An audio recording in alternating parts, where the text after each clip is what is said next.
సీతాదేవి స్వయంవరంలో రాముడు శివధనస్సును ఎత్తిన క్షణం నుంచే సర్వలోకాలు నిశ్శబ్దమయ్యాయి. ధనస్సు విరిగిన శబ్దం భూమిని కంపింపజేసింది, ఆకాశాన్ని కదిలించింది. దూరాన ఉన్న పరశురాముడు ఆ శబ్దాన్ని విని అగ్నిలా మండిపోతూ అక్కడికి వచ్చాడు. అతని ప్రవేశం రాజమందిరం మొత్తాన్ని భయంతో నింపింది. కళ్ళలో అగ్ని, చేతిలో కుటారం అంటే గొడ్డలి.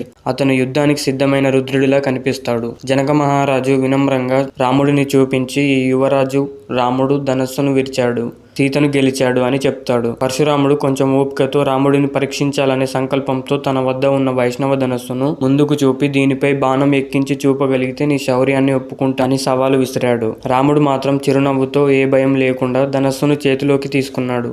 ఒక్క క్షణంలో బాణం ఎక్కించి విడవడానికి రెడీ అయ్యాడు. ఆ దృశ్యం చూసిన పరశురాముడు ఆశ్చర్యంతో నిశ్శబ్దమయ్యాడు.